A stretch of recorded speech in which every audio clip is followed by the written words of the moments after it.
ஓடி விளையாடு ஓய்ந்திருக்கலாகாது. அதுக்கு தான் சூப்பர் சரவணா ஸ்டோர்ஸ்ல சம்மருக்கு ஆடைகள் வாங்கும் போது அவுட்டோர் கேம்ஸ் ஃப்ரீ.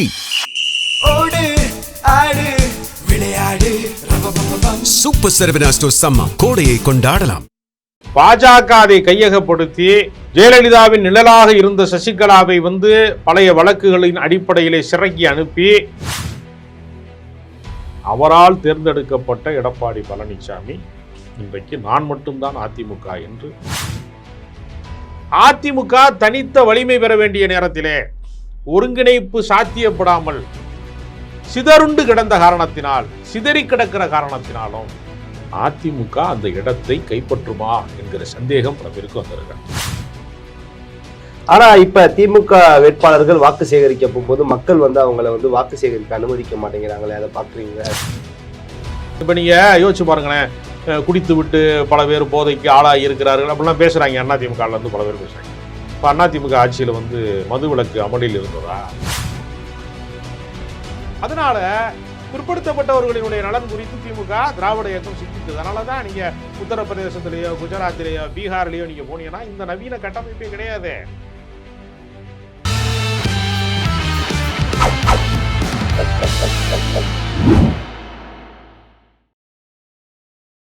ஜெம் தொலைக்காட்சி நேயர்களுக்கு வணக்கம். இன்றைய சிறப்பு நேர்காணலில் நம்மோடு பத்திரிகையாளர் திரு ராஜகம்பீரன் அவர்கள் இணைந்துள்ளார். அவரிடம் அரசியல் சார்ந்த பல கேள்விகளை முன்வைப்போம். சார் வணக்கம். வணக்கம். எப்படி சார் இருக்கீங்க? நல்லா இருக்கேன் சார். இப்போ தேர்தல் களம் வர சூடு பிடிக்க ஆரம்பிச்சிச்சு. இந்த 2026 தேர்தல் களம் யாருக்கு சாதகமாக இருக்குன்னு நினைக்கிறீங்க? ஃபர்ஸ்ட், திமுக எதிர்ப்பு வாக்கு வங்கி என்பதை எப்பொழுதுமே அறுவடை செய்கிற இடத்திலே, அதிகாரத்தை கைப்பற்றுகிற இடத்திலே எப்பொழுதெல்லாம் ஆளுங்கட்சிக்கு அதிருப்தி வருகிறதோ, அதிமுக மீது அதிருப்தி வருகிற போதெல்லாம் அந்த இடத்தை திமுக கைப்பற்றும். திமுக மீது அதிருப்தி வருகிற இடத்திலெல்லாம் அதிமுக கைப்பற்றும்.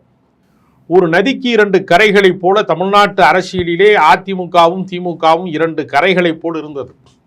இந்த கரையில் நீந்தினீங்கன்னா அந்த கரைக்கு போகலாம், அந்த கரையில் நீந்தி வந்தீங்கன்னா இந்த கரைக்கு வரலாம். சில ஊர்களில் சொல்லுவாங்க, ஆறு இருக்கிற ஊர்களிலே சொல்வார்கள் மேல்கரை கீழ்கரை என்று சொல்வார்கள். அது மாதிரி 2 கரைகளாக இருந்ததுதான் கடந்த காலத்தினுடைய அரசியல். இன்றைக்கு அதிமுக என்பது பலவீனம் அடைந்திருக்கிறது.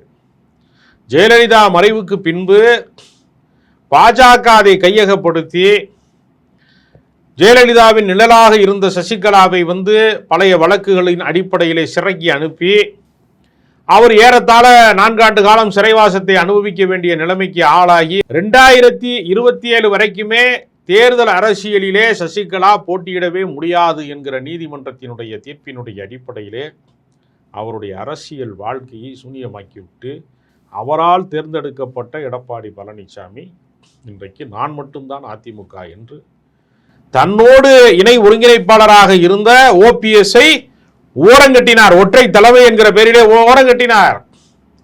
அவர் முழுமையாக கைப்பற்றி விட்டார் என்கிற கோபத்திலே கடந்த 8 ஆண்டு காலமாக அவருக்கு எதிர் நிலைப்பாட்டு அரசியலை மேற்கொண்ட டிடிவி தினகரன் அவர்கள் இன்றைக்கு வழக்குக்கு அச்சப்பட்டு சிபிஐ விசாரணைக்கு அஞ்சி என்னதான் காம்ப்ரமைஸ் ஆகி அவர் எடப்பாடியோடு இணைந்து நின்றாலும் அவரை பின்பற்றியவர்கள், அவருடைய தொண்டர்கள், அவர்களுடைய கட்சிக்காரர்கள் அவர்களால் அதை முழு மனதோடு ஏற்க முடியவில்லை. ஏன்னால் தினகரனுக்குத்தான் வழக்கு இருக்கிறதே தவிர தினகரன் கட்சிக்காரருக்கு வழக்கு இல்லை. அப்போ ஒரு அரசியல் ரீதியாக அதிமுக தனித்த வலிமை பெற வேண்டிய நேரத்திலே ஒருங்கிணைப்பு சாத்தியப்படாமல் சிதறுண்டு கிடந்த காரணத்தினால், சிதறி கிடக்கிற காரணத்தினாலும் திமுக எதிர்ப்பு வாக்கு வங்கி என்பதை பங்கு போடுவதற்கு நாம் தமிழர் கட்சி, தமிழக வெற்றி கழகம் என்று பல்வேறு கட்சிகள் இன்றைக்கு பங்கு போடுகிற காரணத்தினாலும் அதிமுக அந்த இடத்தை கைப்பற்றுமா என்கிற சந்தேகம் பல பேருக்கு வந்திருக்காங்க. திமுகவை பொறுத்த வரைக்கும் 200 தொகுதிகளுக்கு மேல வெற்றி பெறுவோம் அப்படிங்கிற ஒரு விஷயத்த சொல்லிட்டு இருக்காங்க. ஆனா இப்ப திமுக வேட்பாளர்கள் வாக்கு சேகரிக்க போகும்போது மக்கள் அவங்கள வாக்கு சேகரிக்க அனுமதிக்க மாட்டேங்கிறாங்களே, அதை பாக்குறீங்க? அது எப்படி? இல்ல, அது ஒரு சில இடங்கள்ல, எல்லா இடங்களிலும் துரத்தி அடிக்கப்பட்டார்கள் என்று சொல்ல முடியாது. என்ன செய்வாங்கன்னா, நிறைவேற்றப்படாத கோரிக்கைகள் என்று 1-2 இருக்கும். ஒரு ஆட்சி முழுமையாக எல்லா பிரச்சனைகளையும் தீர்த்து விட முடியும் என்று சொல்ல முடியாது. அவர்கள் குறிப்பிட்ட வாக்குறுதிகளிலேயே நிறைவேற்ற முடியாத வாக்குறுதிகள் இன்னும் மிச்சம் இருக்கிறது என்பதை திமுகவே ஒப்புக் கொடுக்கிறது. திமுக அதை மறுக்கவில்லை. இப்ப நம்ம கண்ணு முன்னாடியே தூய்மை பணியாளர்கள் பிரச்சனையை நாம் பார்த்தோம். இடைநிலை ஆசிரியர்கள் அவர்களுடைய பணி நியமனம் எல்லாம் நிரந்தரமாக்கப்படாமல் நீளுகிற பிரச்சனைகளை நாம் பார்த்தோம். அதுபோல் தீர்க்க முடியாத அல்லது தீர்க்கப்படாத நீண்ட கால பிரச்சனைகள் என்று திமுகவுக்கு இருக்கிறது. வேட்பாளர்கள் மேலே நிறைய அதிருப்தி சொல்றாங்க. இப்ப மண்ணச்சநல்லூர்ல எல்லாம் வேட்பாளர் மேலே அதிருப்தியா இருக்காங்க மக்கள். இல்லை, எப்பொழுதுமே ஒருவர் மீது குற்றச்சாட்டு சொல்லிவிட்டாலே அவர் குற்றவாளி ஆகி விடுவார் என்று நம்ம கருத முடியாது. இப்போ நீங்கள் டூச்சி அலைக்கற்றையில் ஆராசா தான் வந்து மிகப்பெரிய அளவிலே 1,74,000 கோடி வரைக்கும் ஊழல் செய்தார் என்று சொன்னார்கள். ஆனால் நீதிமன்றத்திலே அவர் வந்து குற்றமற்றவர் என்று நிரூபிக்கப்பட்டு விட்டார். அரவிந்த் கெஜ்ரிவால் மீது மதுபான ஊழல் என்று மிகப்பெரிய அளவிலே அமலாக்கத்துறை அவரை முதலமைச்சராக இருக்கிற போதே சிறைப்பிடித்து வைத்தார்கள். ஆனால் நீதிமன்றம் என்ன சொன்னது? அவர் குற்றமற்றவர் அப்படின்னு விடுதலை செய்யறாங்க, நிரபராதின. ஆனால் அதை சொல்லிதான் அவங்க என்ன செஞ்சாங்க? ஆட்சி அதிகாரத்தை அப்புறப்படுத்துவதற்கான ஆயுதமாக அவர்கள் அவதூறுகளை, வழக்குகளை, அமலாக்கத்துறையை, சிபிஐயை, வருமான வரித்துறையை பயன்படுத்தி கொண்டார்கள் என்பது உண்மை, மறுக்க முடியாத உண்மை. அதனால குற்றச்சாட்டு ஒருவர் மீது இருக்கிறது என்பதனாலேயே ஒரு அரசியல்வாதி வந்து போட்டியிடக்கூடாது என்றோ, அப்படி பார்த்தா ஜெயலலிதா ஊழல் வழக்கிலே வந்து தண்டிக்கப்பட்டவர் அல்லது ஊழல் வழக்கு குற்றச்சாட்டுக்கு ஆளானவர். அவர் மக்கள் ஓட்டு போட்டாங்களா இல்லையா? பலமுறை அவர் ஜெயித்திருக்கிறாரா இல்லையா? ஆனா இப்போ இந்த வேட்பாளருக்கெல்லாம் மக்கள் எதிர்ப்பு தெரிவிக்கிறாங்களே. ஒரு காணொலியில வருது, கிட்னி திருடனை உள்ளே விடாதீங்க அப்படிங்கிறாங்களே. இல்லை, அதாவது இந்த அரசின் மீது எப்படியாவது வந்து பழிசாட்ட வேண்டும் என்கிற அந்த ஒரு போக்கும் அதுக்குள்ளே இருக்கிறது. இப்போ நீங்கள் தனி மனித தவறுகள் இருக்குல்ல, அதை ஒரு அரசின் தவறாக மாற்றுவது அப்படின்னு ஒரு இடம் இருக்குது. இப்போ நீங்கள் வந்து அந்த தவறு நடக்கக்கூடாது என்று சொல்வது சரிதான். ஆனால் நீங்கள் எல்லாவற்றிற்குமே முழுமுதற் காரணம் வந்து திமுக தான் அப்படின்னு சொல்கிறது இருக்கல. இப்போ நீங்கள் யோசிச்சு பாருங்களேன், குடித்து விட்டு பல பேர் போதைக்கு ஆளாகி இருக்கிறார்கள் அப்படிலாம் பேசுகிறாங்க. அதிமுகலேருந்து பல பேர் பேசுகிறாங்க. இப்போ அதிமுக ஆட்சியில் வந்து மது விலக்கு அமலில் இருந்ததா? டாஸ்மாக் கடையெல்லாம் மூடி கிடந்துச்சா? நேரம் குறைக்கப்பட்டது. கடை இருந்துச்சா இல்லையா? சுருக்கமாக பேசுங்க. நேரம் குறைக்கப்பட்டு இதெல்லாம் டீசெண்டாக பேசுறது. சாப்பிடுவாருங்க, ஆனால் சரக்கு கம்மியாக சாப்பிடுவாருங்கன்னு சொல்கிற மாதிரி தான் அது. மதுபான கடைகள் இருந்ததா இல்லையா? இருந்தது. அப்புறம் நான் மூடி வச்சிருந்தேன், நீ வந்து திறந்தேன்னு சொல்றதுக்கான யோக்கியதை இவர்களுக்கு எங்கேருந்து வரும்? ஒரு கேள்வி இருக்குல்ல. இப்போ சாதிய வன்கொடுமை என்பது நீண்ட காலத்து பிரச்சனை. திமுக தோன்றுவதற்கு முன்பே சாதிய வன்கொடுமை இருக்கிறது. ஒரு ஆட்சி வந்து ஒரு நடப்பதனாலேயே, ஒரு கட்சி ஆட்சியை கைப்பற்றுவதனாலேயே சமூகத்தினுடைய அடித்தளத்தில் எல்லாமே மாறிவிடும் என்பது முதல்வன் திரைப்படத்தில் தான் இப்படி மாறும். உடனே எல்லாமே சினிமாவில் தான் இப்படி மாறும். நிஜத்தில் வந்து அப்படி மாறாது. அவரவன் இப்போ நீங்கள் யோசிச்சு பாருங்கள், எடப்பாடி பழனிசாமி முதலமைச்சராக இருக்கிற போது யாரெல்லாம் ஐபிஎஸ்ஸாக இருந்தாங்களோ, யாரெல்லாம் போலீஸ் ஆஃபீஸராக இருந்தாங்களோ, யாரெல்லாம் தாசில்தாராக இருந்தாங்களோ, அவங்கள வச்சு தானே ஒரு ஆட்சி நடத்துகிறாரு. எப்படி மாற்றங்கள் எப்படி நிகழும்? அதே அதிகாரி தானே இருப்பான். உத்தரவு போட்டால் அதிகாரி நிறைவேற்றணும்ல. நடைமுறை சிக்கல் இருக்குல்ல. நான் ஒரு சிம்பிளாக ஒரு உதாரணம் சொல்கிறேன். இப்போ புதிதாக ரோடு போடுறாங்க பல இடங்களில். ஏற்கனவே உள்ள சாலை வந்து பழுதடைந்து விட்டால் ரோடு போடுறாங்கல்ல, அப்போ அதை முழுசாக தோண்டி எடுத்துகிட்டு போடணும், தொடச்சி எடுத்துகிட்டு தான் போடணும் அப்படின்னு ஒரு சட்டம் இருக்கிறது. ஆனால் அவங்க என்ன தெரியுமா செய்வாங்க? ஏற்கனவே போட்ட ரோட்டு மேலே முழுசாக அதெல்லாம் வந்து தோண்டி வெளியே எடுக்க மாட்டாங்க. அதுக்கு மேலேயே கல்லை கொட்டி அதுக்கு மேலேயே தாரை ஊற்றி பூசிட்டு போயிடும். இப்போ அதிகாரிகள் வந்து என்ன உத்தரவு போட்டாலும் அல்லது ஆட்சியாளர்கள் என்ன உத்தரவு போட்டாலும் நடைமுறை வந்து வேற ஒன்றாக இருக்கிறது. ஆனால் இது வந்து திமுகவுக்கு மட்டும்தானான்னு ஒரு கேள்வி இருக்கு.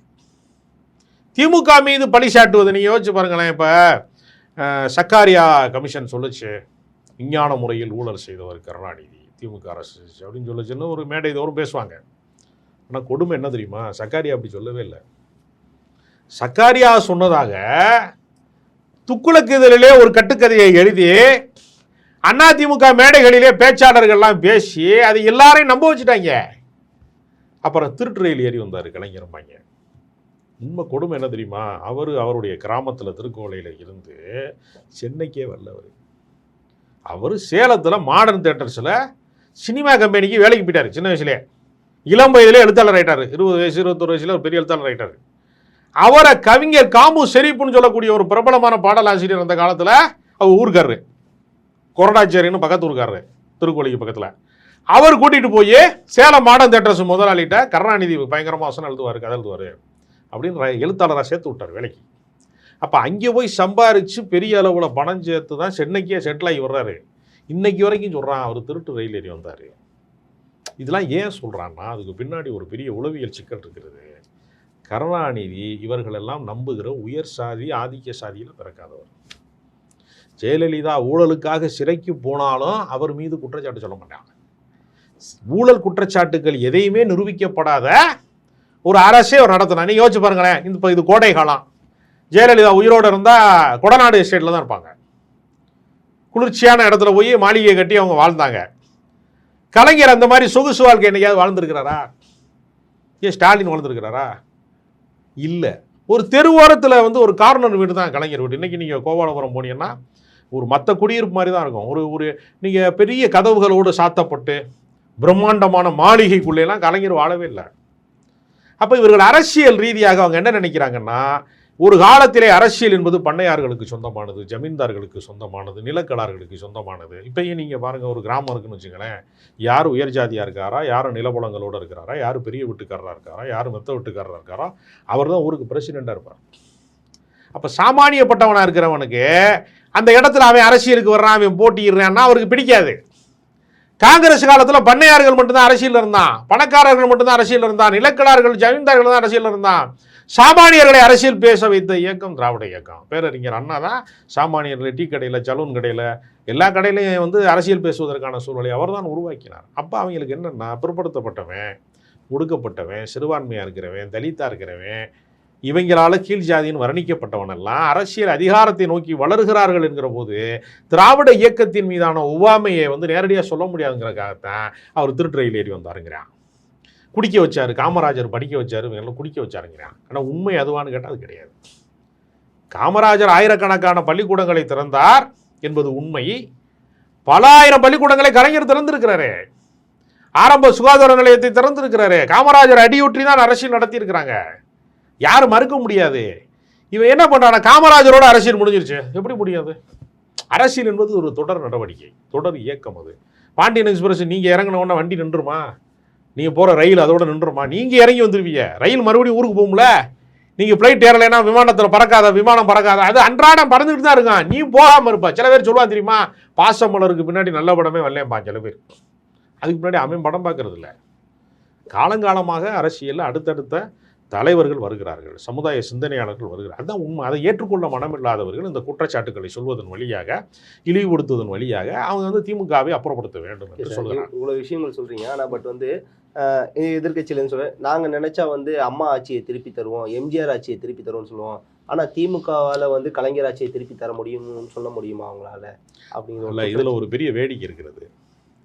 நீங்கள் எம்ஜிஆர் வந்து சினிமாவை ஆட்சி செய்தார், ஆனால் ஆட்சியாளராக ஒரு சிறந்த நிர்வாகியாக இருந்தாரான்னு கேட்டால் அவர் பெரிய நிர்வாகியாக இல்லை. ரொம்ப பேர் தெரியாது. ஜெயலலிதா ஒரு சர்வாதிகாரியை போல நடந்து கொண்டார். 91-96 காலகட்டங்களில் அவங்களுடைய ஆட்சி காட்டு தருப்பார். ஒரே ஒரு கையெழுத்து, அரசு ஊழியர்கள் 1.5 லட்சம் பேரை வீட்டுக்கு அனுப்பிச்சிட்டாங்க. குலசாமி கோயிலில் நாட்டுப்புற தெய்வங்கள் ஆடு வெட்டி கோழி வெட்டி வந்து சேவலை வெட்டி தான் சாமி கும்பிடுவேன். குலசாமி கோயிலில் ஆடு கோழி வெட்டக்கூடாதுன்னு சட்டம் போட்டாங்க. எல்லாத்தையுமே பிராமணமயமாக மாற்றுவது, பார்ப்பனியமாக மாற்றுவது, உயர் சாதிகளுக்கானதாக மாற்றுவதில் அவங்க ரொம்ப தீவிரமாக இருந்தாங்க. மதமாற்ற தடை சட்டம் கொண்டு வந்தாங்க. நான் ஒரு ஒடுக்கப்பட்ட சாதியில் பிறந்துட்டேன், எனக்கு அது அவமானமாக இருக்கிறதே, என்னை பார்த்து தாழ்த்தப்பட்டவன்கிறத நீ என்ன ஆளுகன்னு கேட்பது எனக்கு அவமானமாக இருக்குது. அதிலிருந்து விடுதலையாக வேண்டும் என்று நினைக்கிறவன் மதம் மாறுகிறான். அவனுக்கு அந்த விடுதலையை தருகிறது வேறு மதங்கள் அவனுக்கு. அதனால தான் மாறுறான். நீ சாதியாகத்தான் வந்து மனிதர்களை பிரித்து வைத்திருக்கிறாய். ஊர் வேறாக இருக்கிறது, சேரி வேறாக இருக்கிறது. மனிதர்களாக நடத்தப்படவில்லை. இதை மாற்ற வேண்டும் என்பதற்கு பல பேர் முயற்சி செய்கிறான். சமுதாய சீர்திருத்த சிந்தனையாளர்கள் முயற்சி செய்கிறாங்க. தந்தை பெரியார் முயற்சி செய்கிறாரு, அம்பேத்கர் முயற்சி செய்கிறாரு, புரட்சியாளர்கள் எல்லாம் அதை பற்றி சிந்திக்கிறாங்க. அது சாத்தியப்படாதவன் மதம் அறிகிறாங்க. மதமாற்ற தடை சட்டத்தை பாரதிய ஜனதா ஆளுகிற மாநிலங்களிலே வராத போது ஜெயலலிதா இங்கே கொண்டு வந்தார். ஜெயலலிதா ஆட்சியை கொண்டு வருவேன்னு சொல்கிறது, ஜெயலலிதா ஆட்சியெல்லாம் மக்கள் சுகமாக இருந்தாங்க, பேளாரும் தானார் ஓடிச்சா? அது கிடையாது. அவர்கள் அரசியலில் நிறைய தவறுகள் செய்தார்கள். அப்புறம் அந்த அரசியலில் தவறுகளிலிருந்து பாடம் கற்றுக்கொண்டாங்க. ஏன்னா நீங்கள் இந்த ஆடு கோழி வெட்டக்கூடாது, மதமாற்ற தடை சட்டம், எஸ்மா டெஸ்மா சட்டம்லாம் போட்டப்ப மக்கள் அவர்களை தோற்கடித்தார்கள். தோற்கடித்ததுக்கு பின்பு என்ன செஞ்சாங்க? அந்த சட்டங்களையெல்லாம் நாங்கள் வாபஸ் பெறுறோம் அப்படின்னு அவங்க அடுத்த ஆட்சியில் வருகிற போதெல்லாம் அவங்க வந்து அதை வந்து மாற்றினாங்க. இப்படி தான் நடந்திருக்கே தவிர இவங்க நினைக்கிற மாதிரி வந்து ஜெயலலிதா ஆட்சியை கொண்டு வரணும், கலைஞர் ஆட்சியை கொண்டு வரது ரொம்ப கஷ்டம். ஏன்னா கலைஞர் அளவிற்கு அசுரத்தனமான உழைப்பு மிக்க ஒரு தலைவரை இந்தியா முழுமைக்குமே பார்க்க முடியாது. கலைஞருங்கிறது ஒரு ஆள் தானா அப்படின்னு ஆச்சரியப்படத்தக்க அளவுக்கு அவர் சாதனை செஞ்சுருக்கிறாரு. நீங்கள் அவர் வாழ்நாளில் 1.5 லட்சம் பக்கங்கள் எழுதியிருக்கிறாரு. இன்றைக்கி யாராவது ஒருத்தன் கடிதம் எழுதுவானா? ஒவ்வொரு கட்சியினுடைய தொண்டனுக்கும் உடன்பிறப்பே எப்படி இருக்கிறாயின்னு கடிதம் எழுதியிருக்கிறாரு. கைப்பட எழுதியிருக்கிறார் இங்கு பேனால. அசுரத்தரமான உழைப்பு. அவருக்கு பேக்ரவுண்டு கிடையாது. அவருடைய சாதியை வந்து அவன் மருத்துவர் ராமதாஸ் ரொம்ப கிண்டலாக சொல்லுவார். கருணாநிதி சாதியை மொத்தம் 3 பஸ்ஸில் ஏற்றிடலாமாரு. அப்படின்னா என்ன அர்த்தம்? நீ சிறுபான்மை சமூகத்தை சேர்ந்தவன், நீ ஆட்சியாளனாக இருக்கிறாய். நான் பெரும்பான்மை சமூகத்தை சேர்ந்தவன், எனக்கு ஆட்சி அதிகாரம் கிடைக்கல. ராமதாஸ் கூவியிருக்கார், பல இடங்களில் பேசியிருக்கார். அப்போ அவர் சாதி பின்புலம் கிடையாது, பொருளாதார பின்புலம் கிடையாது, கல்வி பின்புலம் கிடையாது. அறிஞர் அண்ணா எம்ஏ, நாவலர் நெடுஞ்செழியெல்லாம் ஒரு பேராசிரியர் அந்தஸ்து. இவர் படிப்பு வந்து 10ஆம் வகுப்பு தாண்டாதவர். அப்போ இவர் எல்லாத்துலேயும் பின்தங்கிய இடத்துல இருந்தவர் அந்த இடத்துக்கு வந்தார். அதனால் பிற்படுத்தப்பட்டவர்களினுடைய நலன் குறித்து திமுக திராவிட இயக்கம் சிந்தித்தது. அதனால தான் நீங்கள் உத்தரப்பிரதேசத்துலேயோ குஜராத்திலேயோ பீகார்லேயோ நீங்கள் போனீங்கன்னா இந்த நவீன கட்டமைப்பே கிடையாது. மாவட்டந்தோறும் மருத்துவக் கல்லூரி கிடையாது. அங்கேலாம் நீங்கள் போய் பார்த்தீங்கன்னா அவன் இன்னும் ஒரு கற்காலத்தில் வாழ்ந்துட்டு இருக்கான். நம்ம அடைந்திருக்கக்கூடிய இந்த கட்டமைப்பை அவர்கள் அடைவதற்கு, உத்தரப்பிரதேசம் அடைவதற்கு, பீகார் அடைவதற்கெல்லாம், குஜராத் அடைவதற்கெல்லாம் ஏறத்தாழ இன்னும் வந்து 50 வருஷம் ஆகும். ஓகே சார், உங்கள் சிறப்பான தகவலுக்கு ஓடி விளையாடு ஓய்ந்திருக்கலாகாது. அதுக்கு தான் சூப்பர் சரவணா ஸ்டோர்ஸ்ல சம்மருக்கு ஆடைகள் வாங்கும் போது அவுட்டோர் கேம்ஸ் ஃப்ரீ. ஓடு ஆடு விளையாடு சூப்பர் சரவணா ஸ்டோர்ஸ் சம்மர் கோடையை கொண்டாடலாம்.